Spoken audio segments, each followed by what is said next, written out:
Hello and welcome. I'm Leigh-Ann Gerrans and you're watching W News, broadcasting live from the Arabiya studios. These are our top stories. New videos of hostages in Gaza prompt Netanyahu to seek Red Cross help as pressure mounts on all sides to reach a humanitarian breakthrough. Plus, U.S. Envoy Witkoff may visit Moscow this week as President Trump warns Russia to end the war in Ukraine or face new sanctions. And Trump fires top jobs official after weak employment report, sparking outrage over politicizing economic data.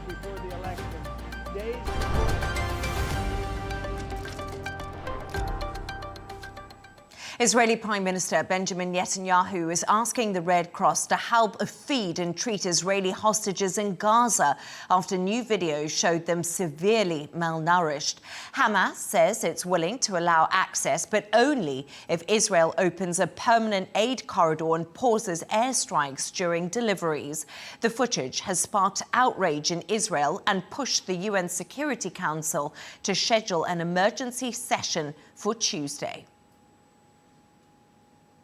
For more on this, I'm joined from Haifa by Dr. Colonel Moshe Elad, Middle East specialist and lecturer. Thank you so much for joining us this evening, Doctor. First of all, world leaders have been reacting to footage released by Hamas of emaciated Israeli hostages, calling them unbearable. Hamas has set conditions for getting aid to the hostages if Israel opens up humanitarian corridors. Will this work? Good evening from Israel. Thank you for having me on your program. I guess that everything can work. It depends on the well-being and it depends on the willingness of both sides to accept a compromise. At this moment, I guess that we are far away, unfortunately, from each other because there are two different willing to end this process or to end this problem. First of all, Hamas is still waiting to be able to control the Gaza Strip while Israel is saying, no, you're not going to stay there and you're going to be replaced by another regime. So here we have the main problem. Now, everything that goes from behind this scene, like all these hostages problem and their problem of being telling the people over the world that we are starving them, this is something that should end on both sides from our point of view as Israelis. So you say to me there a compromise is difficult to achieve, but the video of the starving hostages comes as aid workers and international bodies warn of famine in Gaza. You are in Haifa. How are people in Israel reacting to the humanitarian situation in Gaza and Israel's actions in both Gaza and also in the West Bank? I guess that every human being in the world, not only in Israel, has seen these videos, must be horrified and demand immediate rescue of these hostages who are about to die. If they're not going to be saved from the clutches of this terrorist organization. Everybody was shocked by the horror videos of our people there in Gaza. You see them withering away in tunnels while Hamas stuffs them like the net is starving the Jews. And I don't have to tell you what does it mean for many, many people in Israel, majorly people who are at the age of 80 and 90, that are going back now to the Holocaust scene while watching those pictures from Gaza. I don't really understand what is the relationship to the what's the connection to the West Bank while you put them together. But all I can tell you that in the West Bank we have also problems with Jewish settlers who are sometimes violating the law, definitely. And I guess that the majority in Israel is definitely opposing this type of behavior and asking the police and the military forces to accept everything that is to control those issues and to bring them to justice. Doctor, images today coming out of Gaza show children trying to get foods inside of Gaza. They are malnourished. They are starving to death. This is what we're hearing from the aid organizations and the NGOs. We also heard that hospitals in Gaza said today at least 33 more Palestinians died trying to seek aid. What is the situation on the ground here? How are people in Israel feeling? I know there's been reaction to the hostage video, but there also is starving everyday Palestinians in Gaza. Believe it or not, many in Israel oppose the famine in Gaza and everywhere in the world. Yes, many Israelis were shocked by the videos coming out from Gaza as well. And those who remain indifferent, like, let's say, relatives of the slaughtered 1,200 people of October 7, we can understand them, but does this make the images of the kidnapped, tortured, and dying in the tunnels any less shocking? I don't think so. So there's no way to compare. We as human beings everywhere, we are very sensitive to any type of starving of people in a problem, or like those who are in the tunnels, and especially children. So I don't see why you are asking us, like, we are definitely we are opposing this type of behavior. And don't think that if this comes up from any picture in Gaza, that most Israelis agree to that. No, we oppose it, definitely. And what we have to say, we're saying in the streets, while going to tell the government, and they see the huge crowd in the streets that is gathering and saying, no, we'd like to see our people back. I would like to stop this war and see if we can have a compromise and go and see if we can move forward. And House Democrats are urging President Donald Trump to recognize a Palestinian state.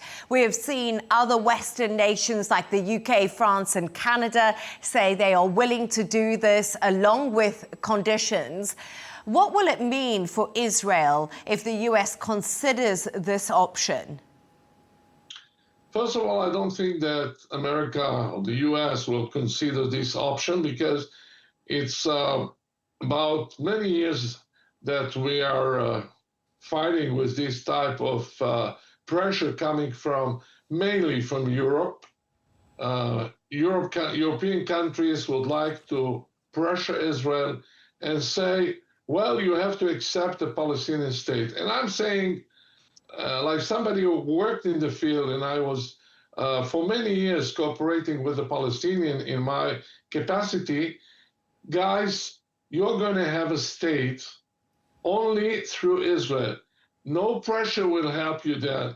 You'll have to negotiate with Israel and have common borders with Israel and have the security shared with Israel and everything, because we're neighbors.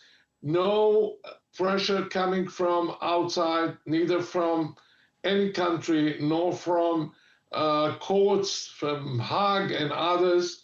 We are trying to have a so-called two-state solution just after negotiating with the Palestinian Authority on a common table, as we did in Oslo in 1993 and 1995. No pressure will help you. Dr. Colonel Moshe Elad, thank you for joining me on the show. A pleasure to have you on. Let's continue this conversation now with Ahmed Fattouh, spokesperson for the Palestinian National Liberation Movement, Fatah, which is the leading party within the PA, who is joining us live now from Ramallah. It's an absolute pleasure to have you on the show. I don't know if you could hear my guest before me, but he was talking on the difficulty of reaching a compromise right now between Hamas and Israel. And I just wanted to know what your thoughts are on what he had to say. Thank you for having me, and it's my pleasure to be with you today. It's difficult because we have an Israeli government that don't want peace, actually. It's Israel that is starving the people in Gaza. It's Israel that is starving children to death in Gaza. It's Israel that's refusing all propositions for a peaceful solution and a ceasefire. We have proposed the Arab deal and the Arab proposition endorsed by all the Palestinian faction and actually created through Egypt and the Palestinian Authority and President Mahmoud Abbas to go for a political process that would create ceasefire, go for rebuilding and reconstructing Gaza, and to bring back the Palestinian Authority, the legitimate Palestinian Authority, to Gaza through a technocratic temporary government to rule Gaza until we reach elections and recover Gaza from the catastrophe of genocide that Israel has been doing for the past 24 months.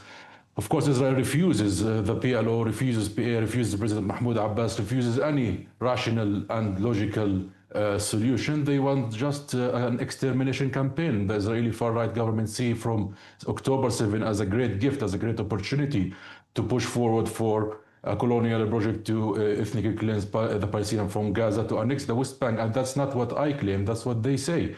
Ben Gvir and Smotrich are the loud voice of the inner voice of the Israeli government. They are not coming from another planet. It is that mentality that we are dealing with. The solution is a ceasefire first, because we all want the release of hostages and the Palestinian prisoners, which thousands are there without any trial or charges, and to go for a peaceful solution that ends this permanently, because we have to touch the staggering fact that this is an occupation and a case of occupation against the occupied, not a two states with a dispute, as your previous guest wanted to imply.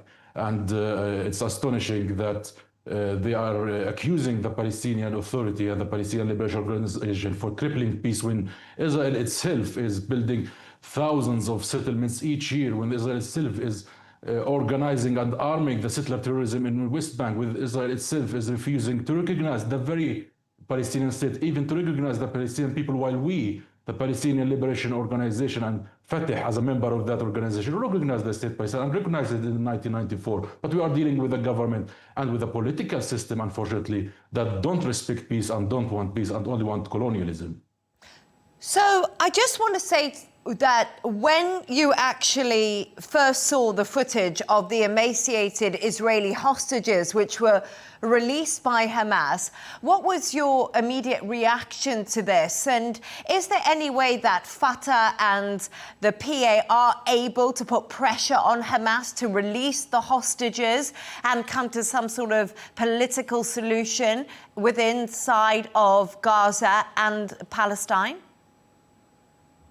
Of course, it's difficult and saddening to see anybody suffering. We refuse all kinds of starvation against our people or against even our enemies, because this is an immoral way of dealing. Israel using starvation as a weapon of war is, a crime of all crimes. This is a crime that's happening in 21st century, remind us of the Dark Ages, and we refuse, because based on our principles, based on our ethics, based on our cultural rules, even our religion, to see these images. And I believe this is the result, and the first responsible for these images is the Israeli occupation that prevent food from going to Gaza. And those prisoners are in Gaza, so logically they are gonna suffer as well. When Israel ban baby formula, what in God's name is that? What could even justify banning baby formula, baby milk, from reaching the children of Gaza? That is a horror, a true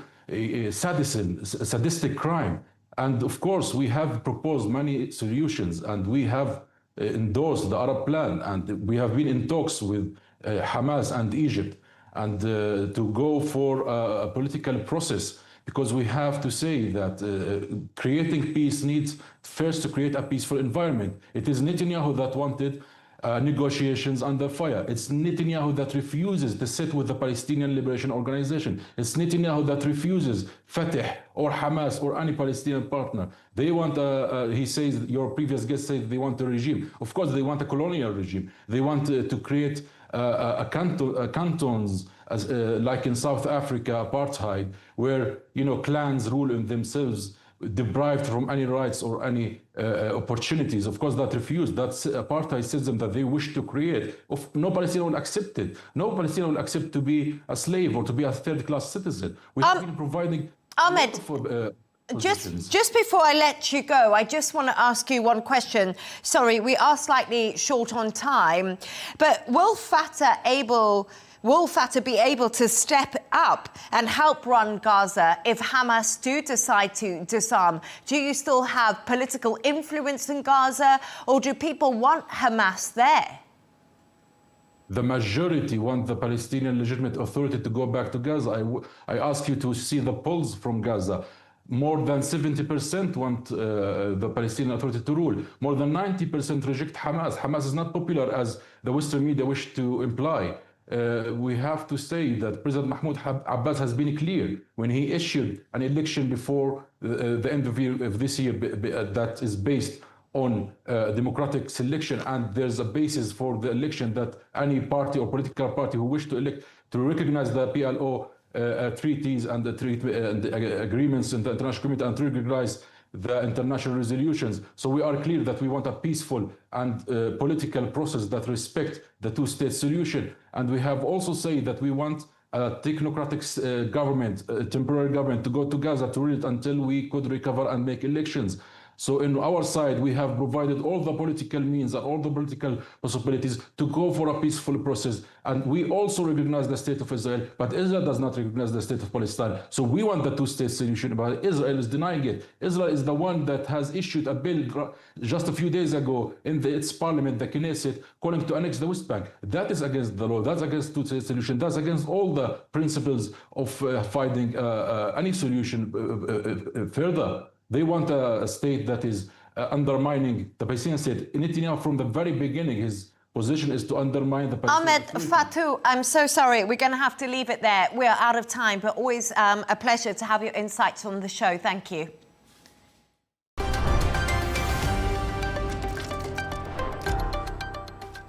Now, US President Donald Trump says a special envoy may head to Moscow this week ahead of Friday's deadline he's set for Russia to end its war with Ukraine or face fresh sanctions. Trump didn't confirm if Steve Witkoff would meet President Putin, but said the message is simple: get a deal where people stop getting killed. The Kremlin hasn't confirmed the visit, but said it's always glad to see Witkoff. For more on this, I'm joined by Moscow from our correspondent, Dasha Chernomyrdin. Dasha, pleasure to have you on this show. So, Trump says Envoy Steve Witkoff may visit Moscow in the coming days. What's the significance of his role, and could this visit actually lead to a breakthrough, something we've been asking for a fairly long time now?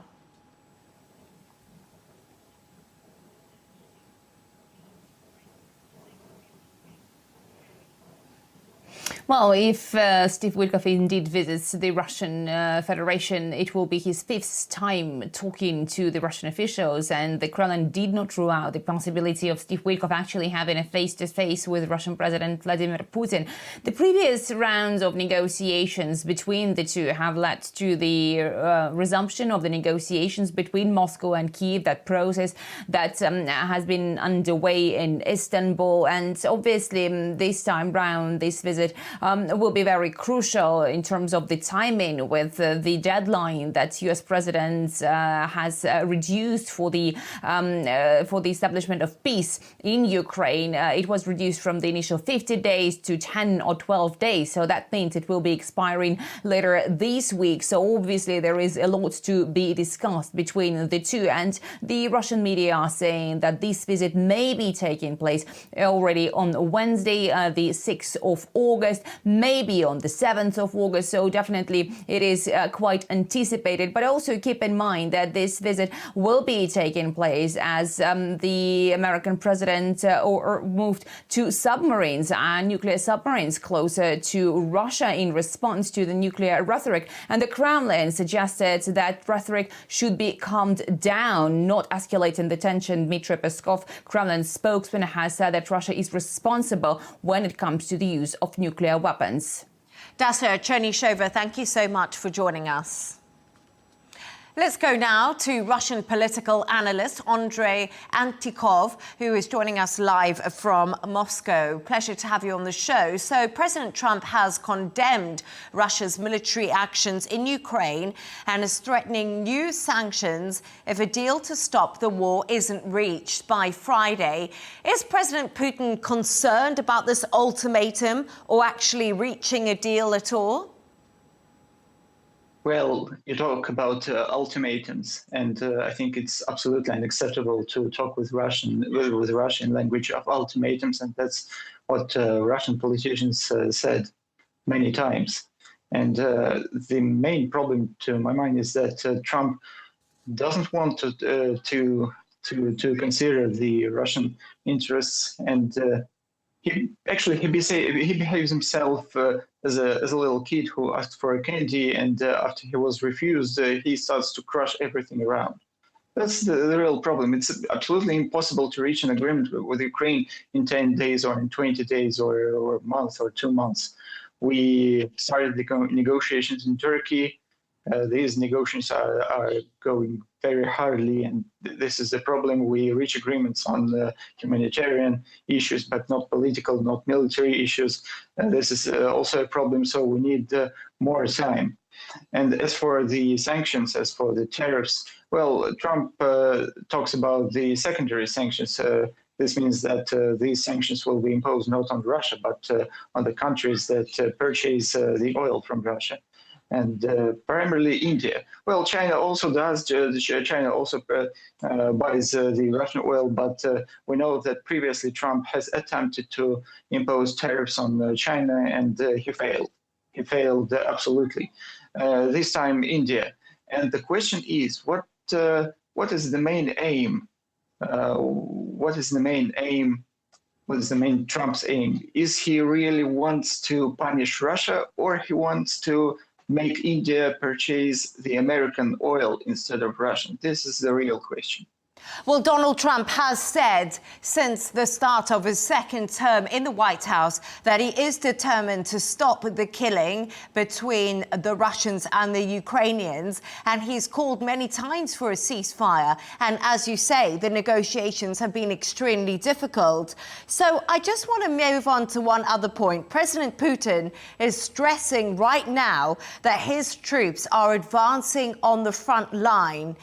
Is this a possible reason that Russia is stalling these peace negotiations that we've just been talking about? You say that it's taking a long time, but many analysts argue Russia is stalling because they are now on the front foot when it comes to the war in Ukraine, and they're rejecting any meaningful ceasefire because their main aim is gaining territory.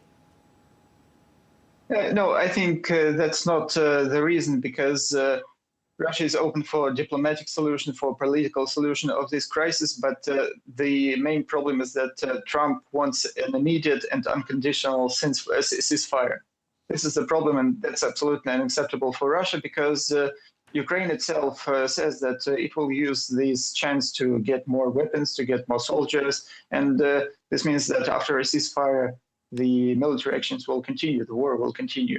That's not the way we want to deal with this crisis. We need a peace, a long-lasting peace. So this means that we need to discuss the reduce of the number of weapons in the Ukrainian army, the reduce of number of soldiers in the Ukrainian army, and so on and so on. And of course, we have to discuss that Ukraine must not be a member of NATO. This is the Russian point. This is the Russian interest, and that's what we want to know by Trump. No, we don't need an immediate ceasefire, because anyway, military actions will continue.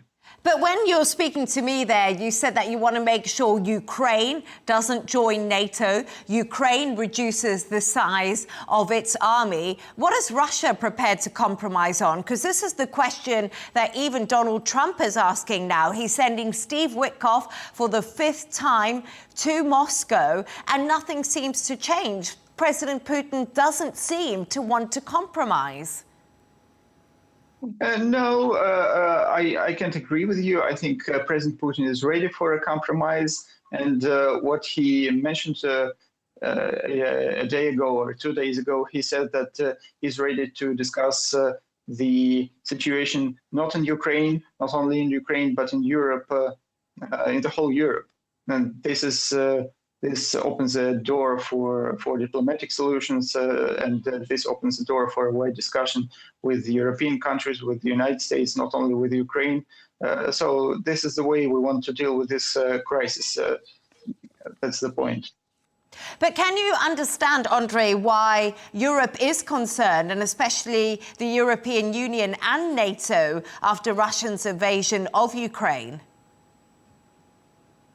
The European leaders are concerned because if this crisis will be stopped based on Russian interests, inside Europe there will be lots of questions. Why did they spend so many money for this crisis and without no result? So this is the real reason. This is the only reason why the European countries and the European leaders are ready to continue providing Ukraine with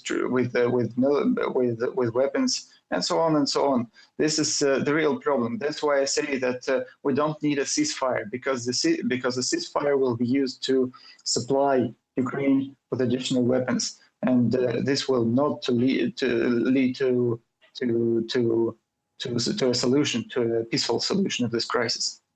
Andrei, Antikov, thank you for joining us.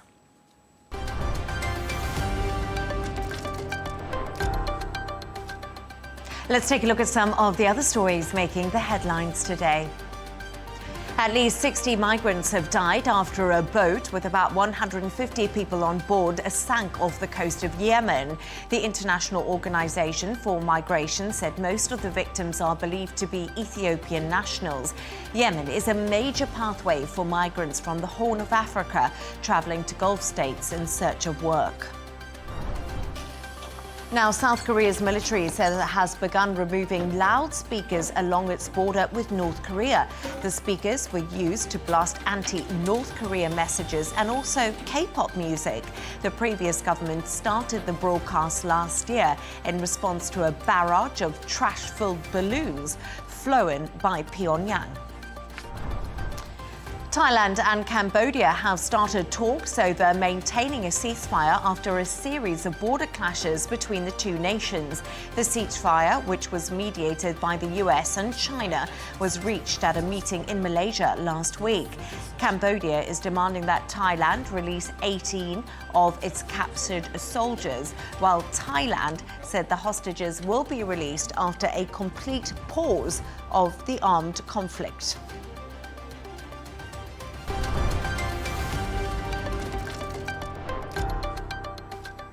The world's most high-tech football game got underway in Beijing on Monday. The two teams were made up of entirely robots with 5 players each. Developed by engineering students, the humanoid robots took part in a training match ahead of the World Humanoid Robot Games, set to begin on the 15th of August. The event will feature robots giving martial arts performances, free fighting, and group dancing. It's all part of Beijing's strategy to prioritize the development of humanoids and win the global robotics race. Camille Nedelak has more. It's a far more sedate football game than many fans will be used to. 2 humanoid robot teams of 5 faced off in a training match in the run-up to the first World Humanoid Robotics Games next week. It's a chance for the engineering students who created them to show off their research. This is our first time participating in such a world-class competition. We're excited to be able to compete with team members from all over the world, right here at home. While these steps across the pitch are unsteady, China has been making big strides in developing advanced humanoid robotics.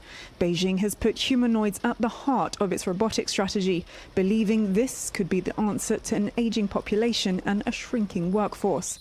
This may look like a training ground for playing football, but it's also a training ground for the country's next generation of carers and factory workers.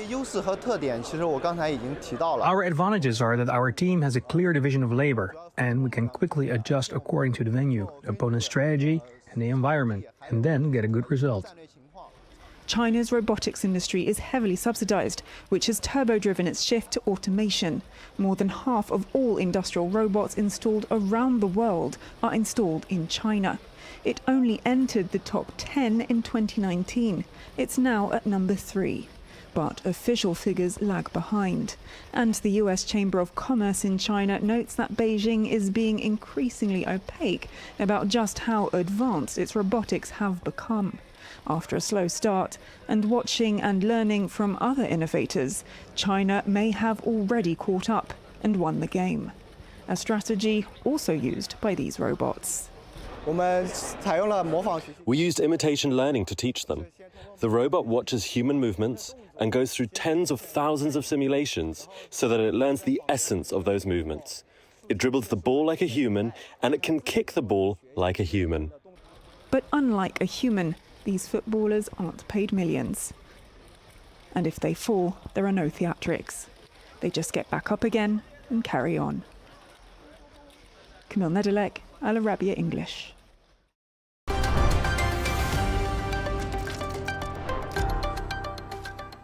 Those robots are definitely better footballers than I am. Now let's move on. President Trump has fired the head of the Bureau of Labor Statistics, accusing her of rigging job figures to make him look bad.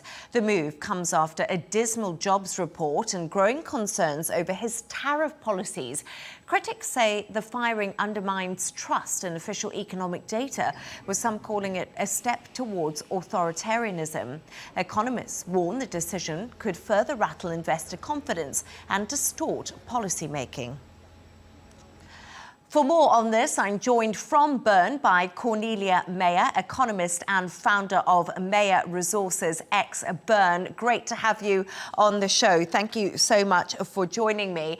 First of all, do you believe there are any merits at all that President Trump's claim that the jobs report was rigged to make him look bad? Leigh-Ann, thank you so much for having me. No, I don't think so. Look, the Bureau of Labor Statistics is highly professional, as is the Fed. You know, these bureaucracies or these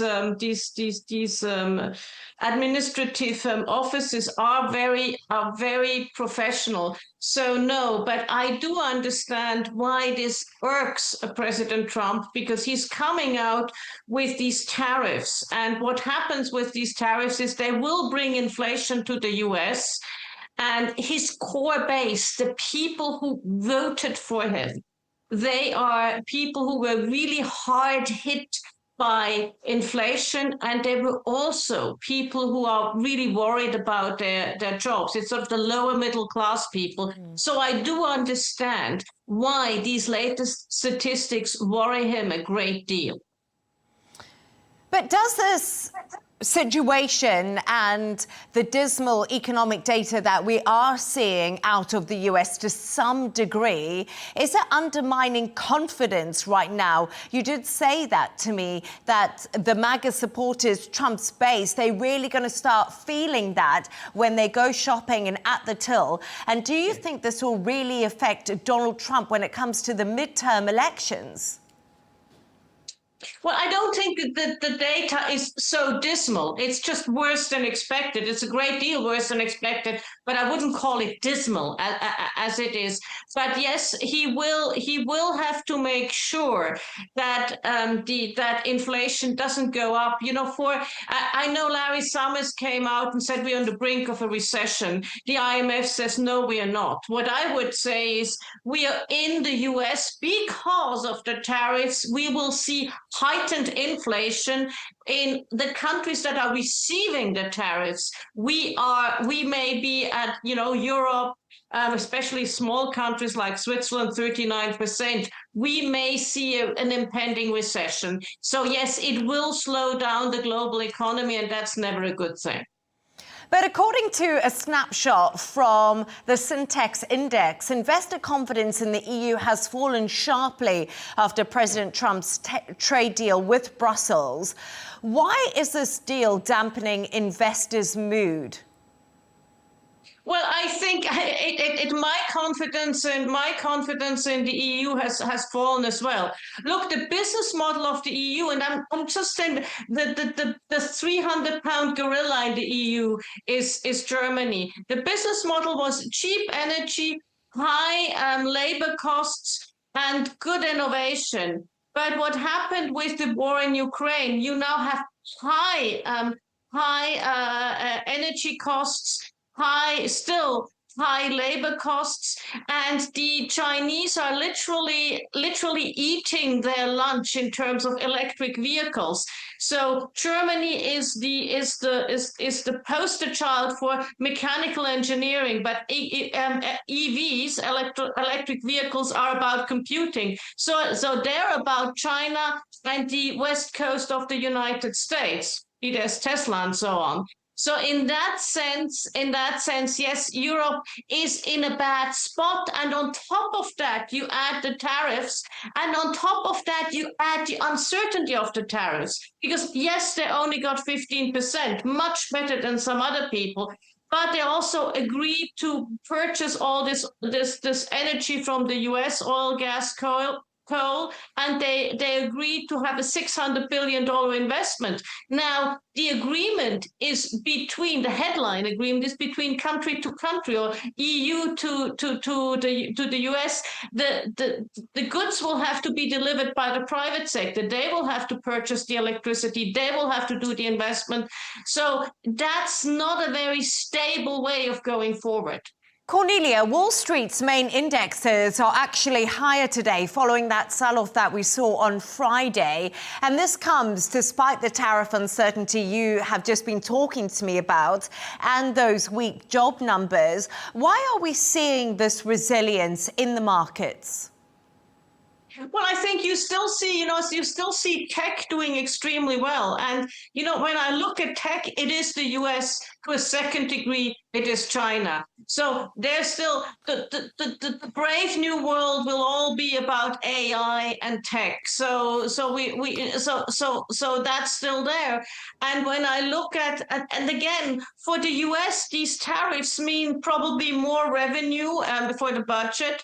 They mean more inflation, but they don't mean jobs necessarily, because the US can still export. Look at, for instance, the deals with ASEAN.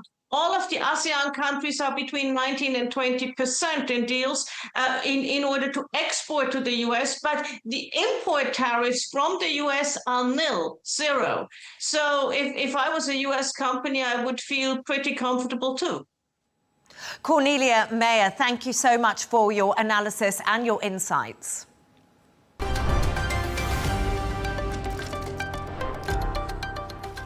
A reminder of our top stories.